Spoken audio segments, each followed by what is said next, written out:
Hola todos, Jason aquí.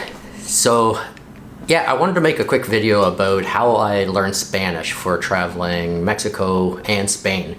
Now, before I start, anybody who knows anything is going to tell me or leave a comment about the Spanish is different between the two countries. And it's true, there are differences, but what I can say is that at a beginner level, where I am now, and probably will be for quite a while, the Spanish that I'm learning and using is pretty interchangeable between the two countries in different areas.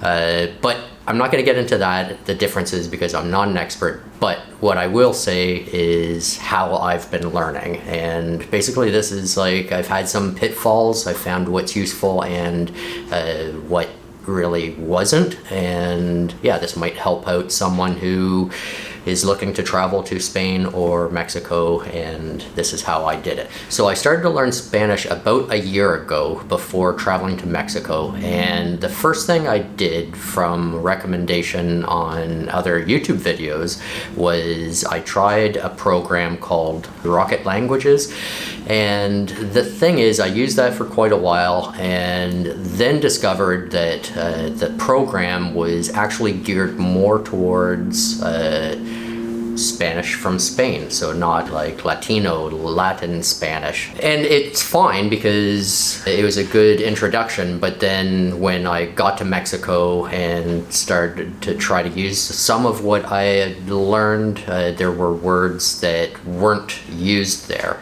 So I would say anybody who's planning to go to Mexico specifically, Rocket Languages is probably okay at the very beginning, but after that, yeah, not so much. So another program I tried was Babbel, and I still have Babbel on my phone. I still use it from time to time. Truthfully, probably not as much as I should. It's good. The problem with Babbel, and actually I would say the problem with any of those types of language programs, is that it really relies on your memory. So you do different like learning games or learning programs, and it's up to you to just like force that information into your memory. It's important that as you do the lessons, you speak out loud, so just reading through it isn't going to help at all. So there's little challenges there that you need discipline, and like I said, you really need to keep reviewing to force it into your memory.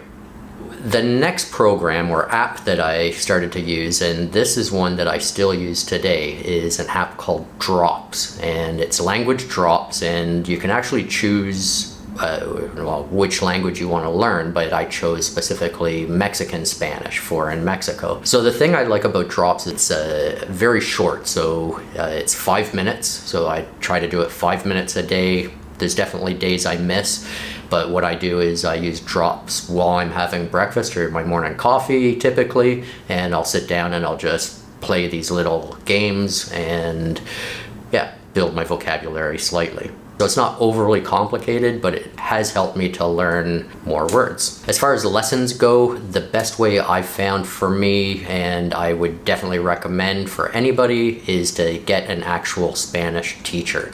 And for me, I found a fantastic teacher, Adriana.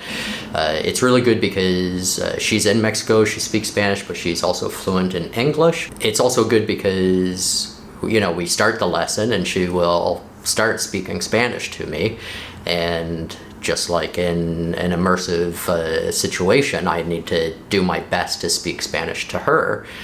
But it's great that she's fluent in English, because then, you know, if I stumble, I can say in English, I'm trying to tell you this, or how do I say whatever.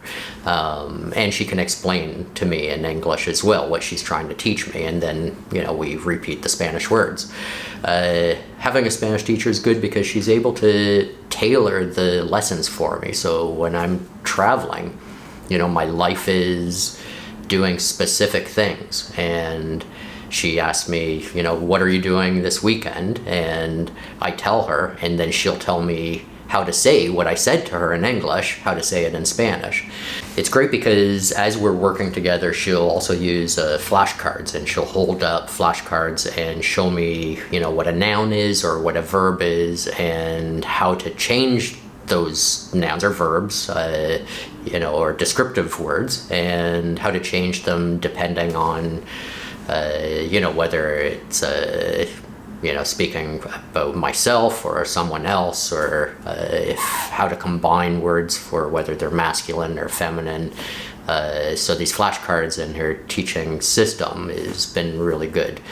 So yeah, definitely for me, I made the most progress when I actually got a Spanish teacher.